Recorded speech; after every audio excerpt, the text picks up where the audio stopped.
Assalamualaikum warahmatullahi wabarakatuh. Perkenalkan, nama saya Eliver Hafid Muafa. Di sini kelompok kami akan menjelaskan mengenai zinc production.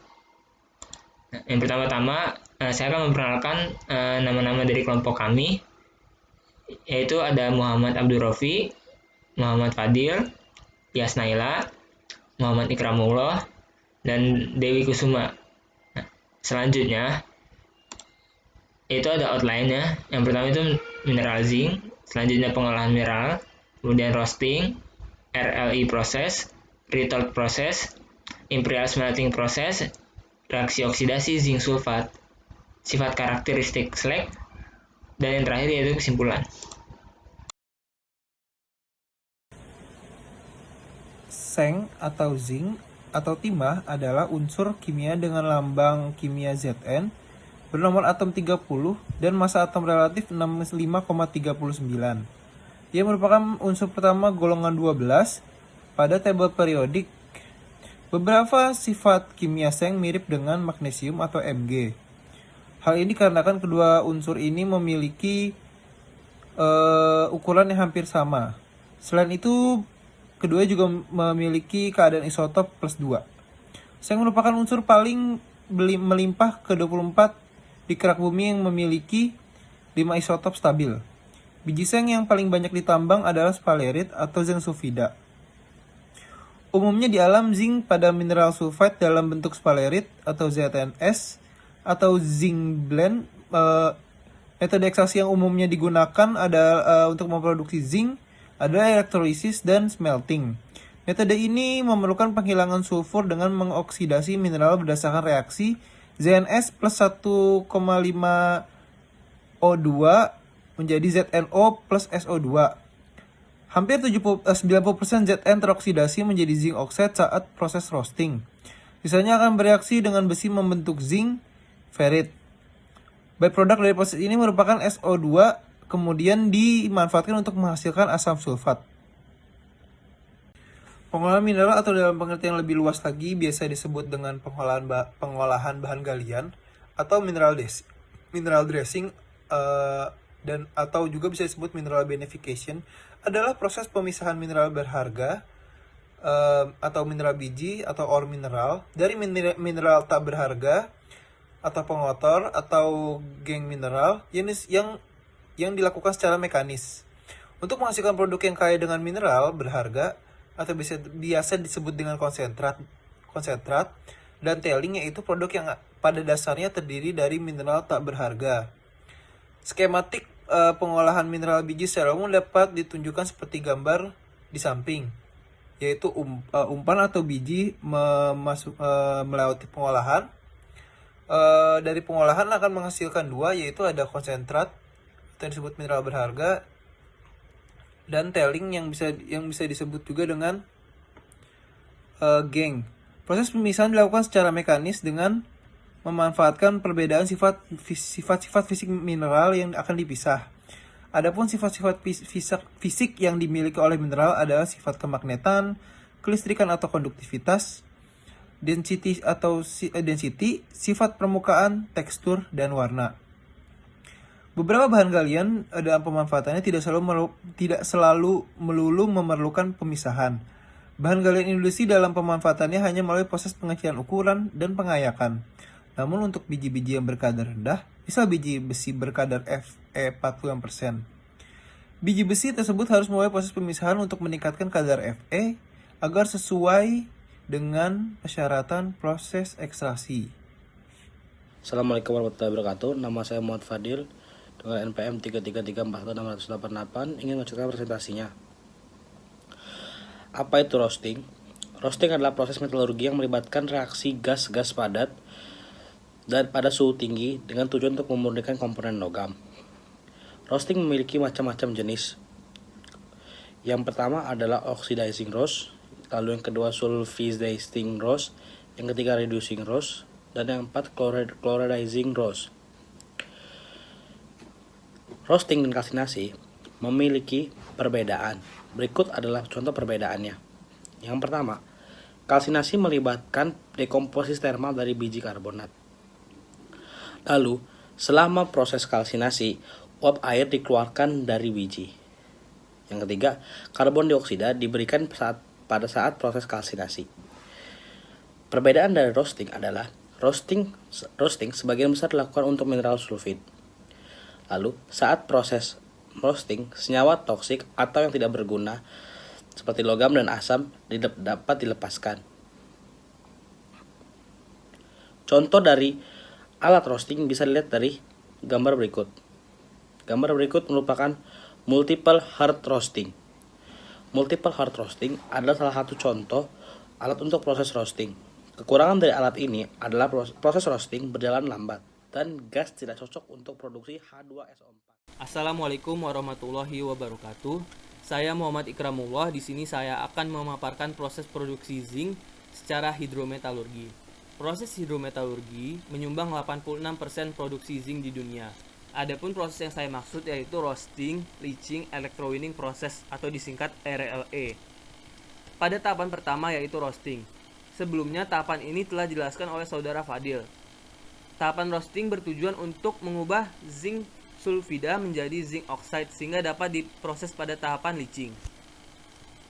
Tahapan selanjutnya yaitu leaching. Leaching bertujuan untuk melarutkan zinc oxide yang terkandung dalam kalsin hasil roasting menjadi zinc sulfat sehingga dapat diproses pada tahapan berikutnya yaitu electrowinning.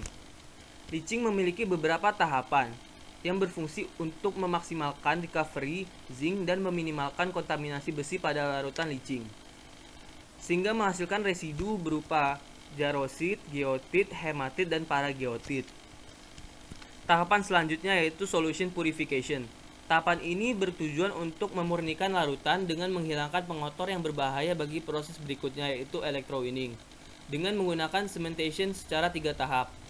Tahapan pertama yaitu penghilangan kandungan tembaga dengan penambahan zinc dust, penghilangan kandungan nikel dan kobalt dengan penambahan antimony oxide dan arsenic oxide, dan penghilangan kandungan kadmium dengan menggunakan fluidized bed.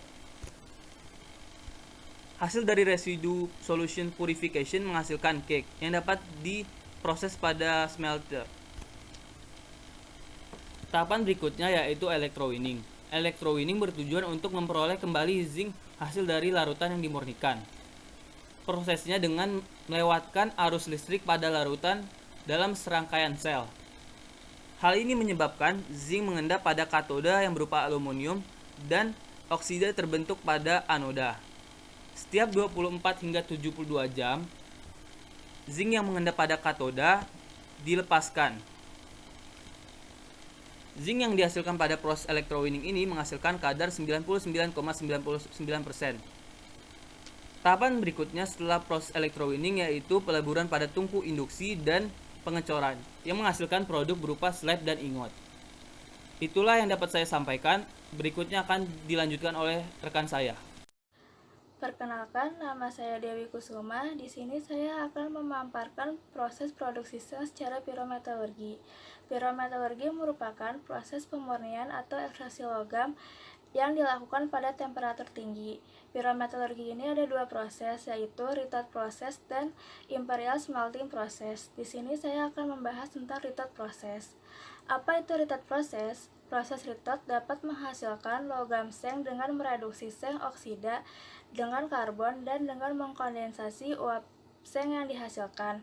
Ini merupakan teknologi produksi zinc pertama yang digunakan untuk mengekstraksi logam zinc dari biji zinc oksida. Nah, di retort proses ini ada 2 macam, yaitu horizontal retort dan vertical retort. Yang pertama adalah horizontal retort. Zinc diproduksi dalam horizontal retort pada tahun 1810 di Belgia. Dalam proses ini, zinc sulfida dipanaskan hingga menjadi zinc oksida yang kemudian dicampur dengan karbon dan direduksi di dalam retort sehingga menjadi logam zinc. Namun, pada horizontal retort ini hanya menghasilkan pemurnian zinc yang sangat dikit, yaitu hanya 60%, sehingga retort horizontal ini tidak lagi digunakan secara luas. Yang kedua adalah vertical retort. Akibat dari horizontal retort yang tidak digunakan secara luas lagi, maka proses New Jersey dikembangkan. Pada dasarnya, proses ini menggunakan vertical retort yang dipanaskan secara eksternal. Dalam proses ini, briket kokas diumpankan melalui return top flow ke zona di mana seng oksida direduksi dengan karbon. Uap seng yang dihasilkan mengalir menuju kondensor, dan cairan seng dihasilkan setelah uap seng didinginkan pada suhu 500 derajat Celcius. Tungku dengan vertikal retort ini dapat menghasilkan kemurnian seng yang lebih tinggi dibandingkan dengan horizontal retort. Selanjutnya adalah reaksi pada retort. Reaksi-reaksi yang terjadi di dalam retort yaitu seng sulfida yang dipanaskan akan menghasilkan seng oksida. Seng oksida ini akan direduksi sehingga menghasilkan uap yang mengandung seng dan karbon monoksida.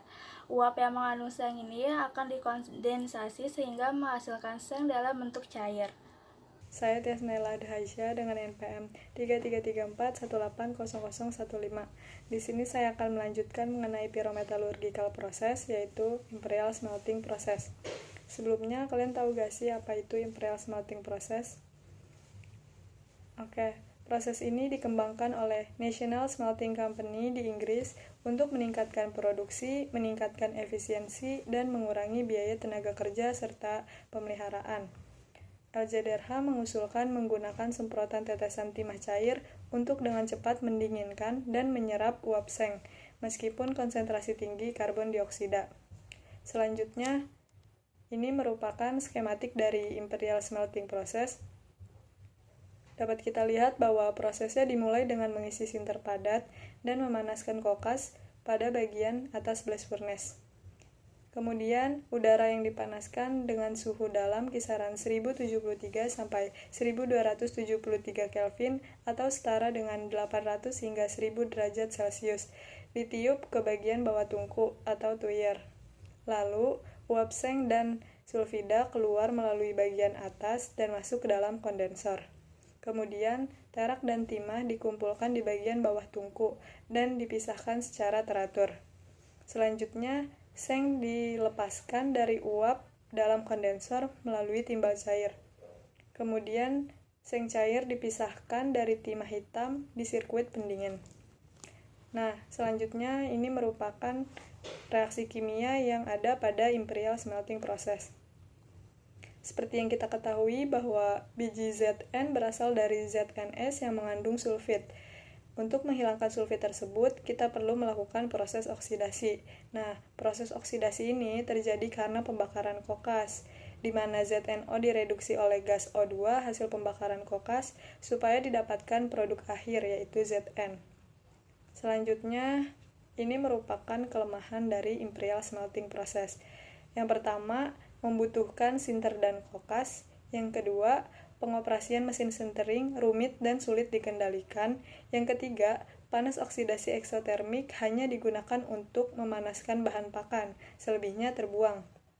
Nah, selain itu, imperial smelting pun memiliki keuntungan, yaitu timbal secara bersamaan diproduksi kisaran 40-50% dari produksi seng dengan kebutuhan energi minimum per ton timbal cair yang diproduksi.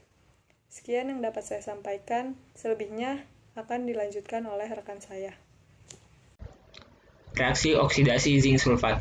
Nah, seperti yang kita ketahui, reaksi oksidasi itu reaksi suatu zat dengan oksigen, yaitu di mana kalau pada proses ini mineral ZnS ditambah 3/2 O2 itu menghasilkan ZNO plus SO2. Dan ada ZnS plus O2 menghasilkan Zn plus SO2, yang dimana ZNO ini direduksi di ZNO plus CO menghasilkan Zn plus CO2. Selanjutnya ada karakteristik slag. Yang seperti kita tahu, slag itu digunakan pada produksi zinc ini untuk memisahkan atau mengumpulkan suatu zat yang mudah teroksidasi daripada lelehan zinc tersebut. Nah, komposisi slag dalam produksi ini sangat penting agar dapat mengatur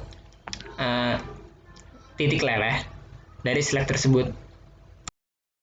Salah satu karakteristik slag dari zinc ini, yaitu bahan berbahan kaca dan memiliki tampilan pasir warna gelap dan gravitasi spesifik lebih tinggi daripada pasir karena kandungan logamnya.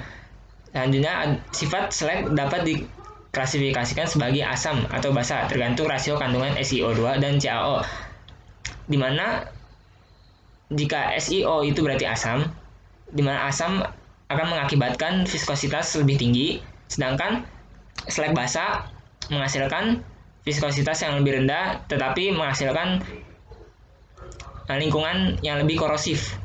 Nah, selanjutnya di sini ada beberapa komposisi kimia pada zinc slag, ada Fe, ada SiO2, Al2O3, CaO, MgO, sulfur, PbO, dan ZnO.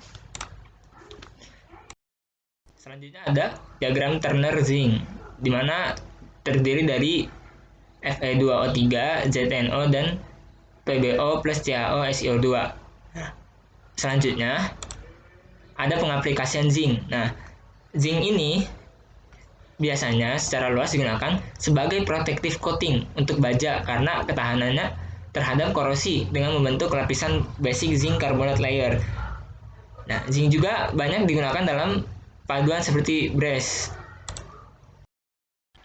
Yang terakhir ada kesimpulan, yaitu yang pertama, mineral zinc di alam dalam bentuk ZNS. Yang kedua, proses produksi zinc dapat secara hidrometalurgi, yaitu berupa RLI proses, dan pyrometalurgi, yaitu berupa retort proses dan ISP.